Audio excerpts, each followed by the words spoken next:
มาแล้วค่ะทุกคนตกแล้วนะคะแต่ยังไม่แรงค่ะคลิปนี้มาต่อกับคลิปที่แล้วเนาะค่ะเนาะฝนตกมาแล้ว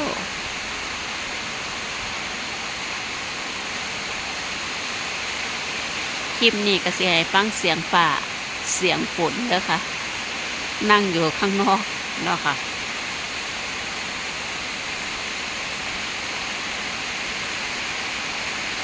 กับบรรยากาศหลังบ้านคือเก่าค่ะเบิ่งวิวทุ่งไร่ทุ่งนาเนาะค่ะต้นมะละกอต้นมะพร้าวเนาะค่ะวิวทิวทัศน์บ้านเฮาแล้วก็ต้นแคนค่ะต้นแคนอยู่ด้านหลังเนาะค่ะ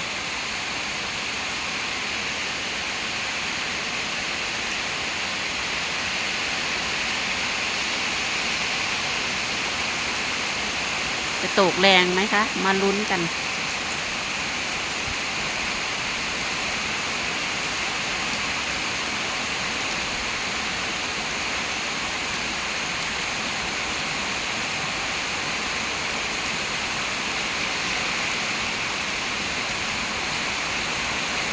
อย่าพึ่งเบื่อกันเด้อค่ะอาจจะได้เห็นบรรยากาศ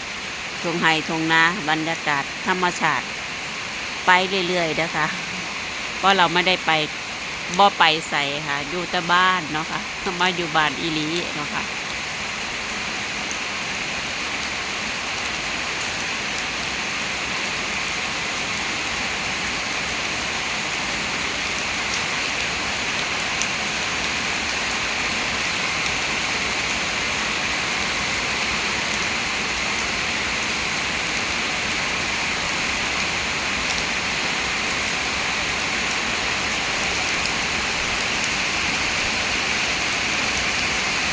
ตกบ่ค่อยแห้งปานใดค่ะทุกคน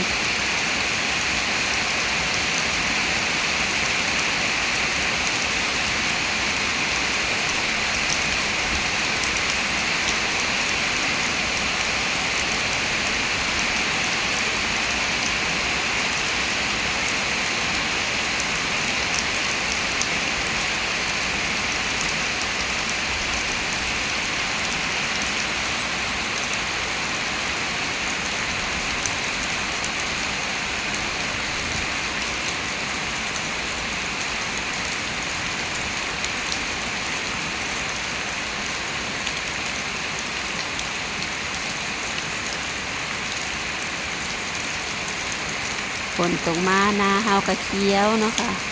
เฮาหวานไว้แล้วเฮาก็นั่งชมผลงานเราว่าสิขึ้นงามบ่เนาะ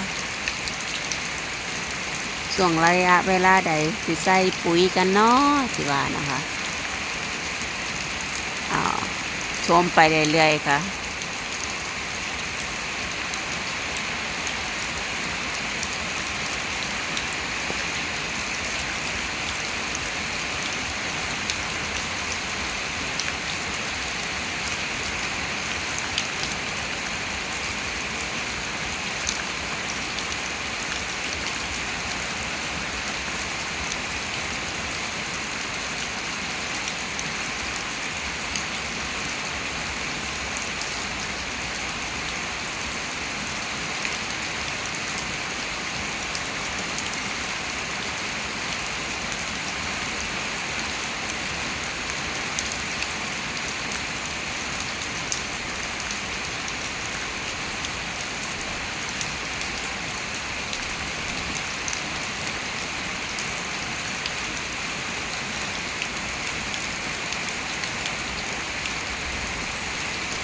จอมปลว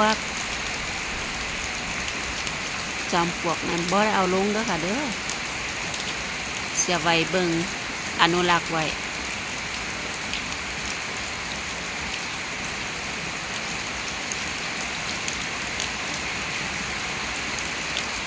จอมปลวกกระสะเฮาสาปลาสักปลาดุกเขาเนาะกำลังสิไงแล้วค่ะทุกคนเดี๋ยวสิกินอาหารเก่งแล้วค่ะตอนนี้เริ่มสิกินอาหารเก่งแล้ว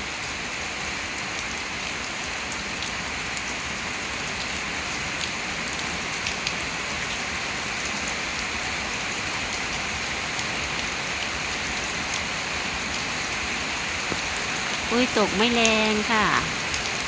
พอได้ชุ่มฉ่ำกันเนาะค่ะเนาะขอบคุณทุกคนหลายๆด้วยค่ะที่ก็มาเป็นกำลังแรงใจให้เนาะค่ะ